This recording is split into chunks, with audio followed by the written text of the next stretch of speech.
Anak pesan lah aku buat kita jangan pilih hot tino jenis lagu tu. Nah. Oh, baru duk pergi handset, duk selfie, duk kelekah-kelekah tu. Hot tu cari hot gila-gila wilah hot tu. Buat kita tak suruh cari benda lagu tu lah. Cari hot jenis reti masuk, reti gola, reti kecek dengan orang tua. Nah, reti basi-basi dengan orang tua.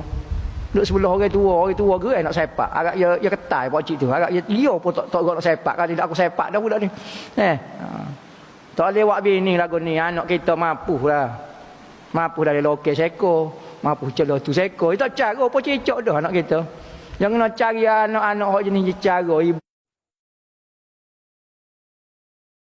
Ibu hok jenis cara ni. Tak pakar langsung.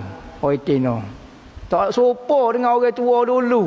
Nah, iwak stay kejut gitu. Pelik sungguh kata. Makan kedas macam gola, bawai tak reti. Ambil bawai putih tengok, tukar bawai merah tengok mari. So beli bawai merah, bawai besar. Astagfirullahalazim.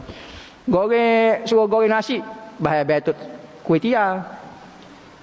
Oh, penat. Gola warna biru. Hok warna tak pernah jumpa, tak tahu kok mana. Kalau hijau boleh kira lagi, tak tahu sayur kau. Biru ni tak ada lagi orang buat kerja. Air laut pun kalau akak pun dalam cawan jadi putih. Biru dia buat. Nyoba buka pun dia, racun apa tak tahu. Tu isteri-isteri. Nak jaga, kena pilih kita. Ingat, mak rempik, kita tanya mak rempik tu, jahat. Dok gendong tino, tanya demo. Awak nak pilih tak? Aduh, awak gendong tu jadi bini. Dah, buat bini ke apa? Bini hamba nak pilih hok jenis warna. Dia sobek begini. Kaya lagi duk tengah fly. Duk fly dak kecek tanya, anak-anak kena solehah, bini hok joru, hok boleh ngaji Quran. Pati hok dia gendong. Tu ragu-ragu lah ya awak mai. Dia. Hok tino pada kena tipu kok jantai lagu tu ya.